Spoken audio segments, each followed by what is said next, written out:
Hello everyone, তোমরা সবাই কেমন আছো? আমি তো অনেক ভালো আছি। আশা করছি তোমরাও অনেক ভালো আছো।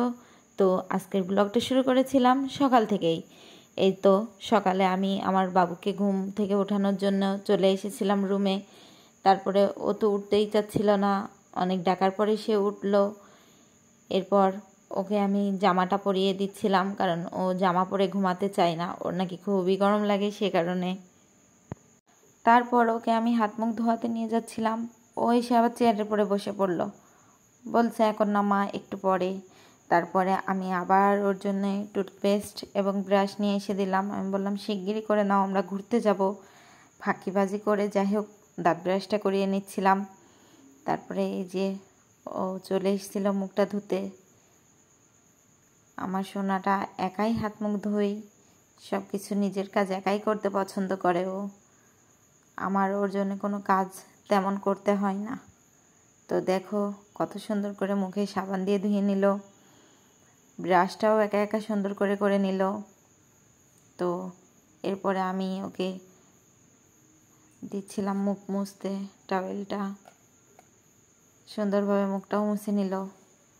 তারপরে আমি ওকে খাওয়াবো, এই যে চুলটাও আঁচড়ে দিলাম, এই যে খাওয়ানোর জন্য ঘরে নিয়ে যাচ্ছিলাম। ও বলল মা আমি বিস্কিট খাবো, তা আমি আবার একটু ওকে খাইয়ে দিচ্ছিলাম। এই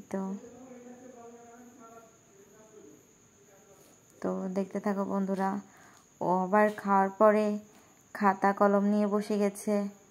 ওই তো খাতায় দাগ টানতে যে একদম বেডশিটে দাগ লাগাইয়ে দিল একদম। দেখো ও নাকি এটা ঘর আঁকছে, ঘর কি কখনো এমন হয় তোমরাই বলো? এইটুকু আঁকার পরে বলছে ওর আঁকা শেষ, ওইটা ওর ঘর। এই তো আমি এরপরে আমি দুপুরে রান্না করতে চলে এসেছিলাম। এখানে মাছ দিয়ে আলু দিয়ে আমি একটা তরকারি রান্না করেছিলাম। তো রান্নাটা অনেক মজার হয়েছিল খেতে। জানি না আমার হাতের রান্না কেমন, কিন্তু আমার হাজবেন্ড বলে আমার হাতের রান্না নাকি অনেক সুন্দর খেতে। তারপর আমি আলুটা দিয়ে কষিয়ে নিচ্ছিলাম ভালো করে।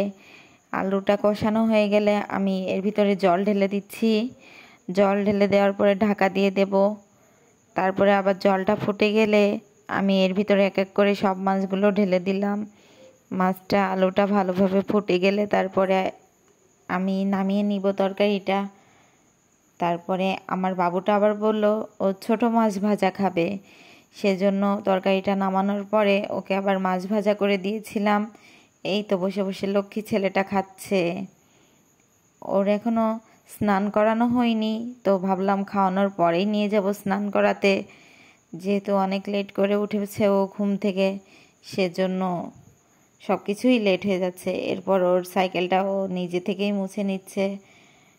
তো আমার ছেলেটা অনেক লক্ষ্মী, একা একাই সব কাজ করে। আজকের মতো এই পর্যন্ত বন্ধুরা, টাটা।